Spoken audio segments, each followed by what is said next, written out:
St. Paul calls on the Corinthians to show resolute perseverance.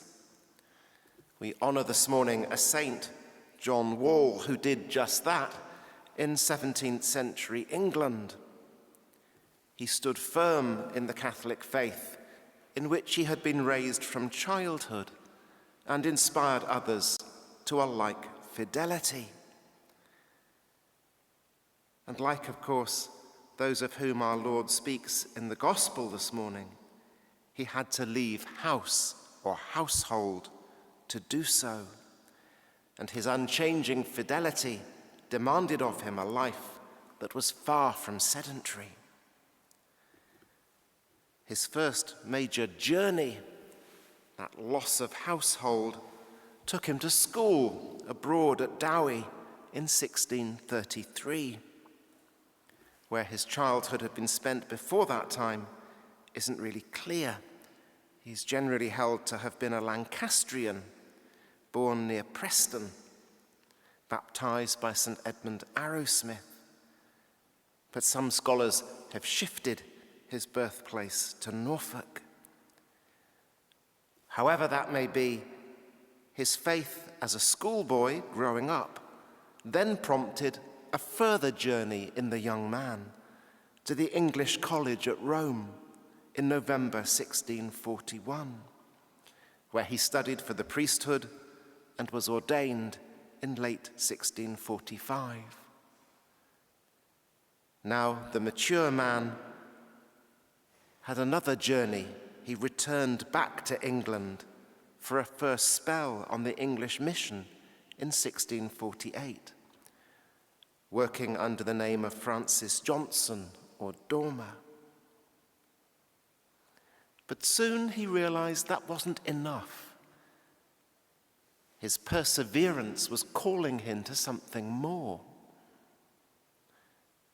Father John traveled back to Dowie in 1651 to join the Franciscans there, receiving the religious name of Joachim of St. Anne, and soon served as novice master to the friars. But again, resolute perseverance made him move on. 5 years later, another major journey and the beginning of a peripatetic ministry. He returned in 1656 to minister in England, this time using the name Francis Webb, and as part of a concerted Franciscan mission in the West Midlands.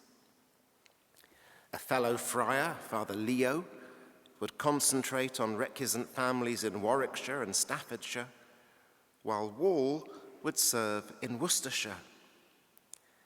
And he then spent the next 22 years or so quietly moving round that area, working as a Franciscan priest, but also serving sometimes as a teacher, and staying sometimes at Harvington Hall, the moated manor house of Lady Mary Yate, suitably furnished with its numerous priest holes.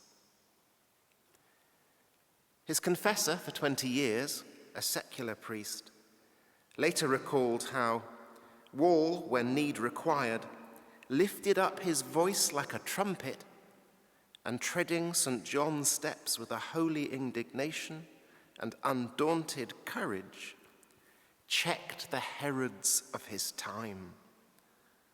He said, a baronet was no more to him than a beggar.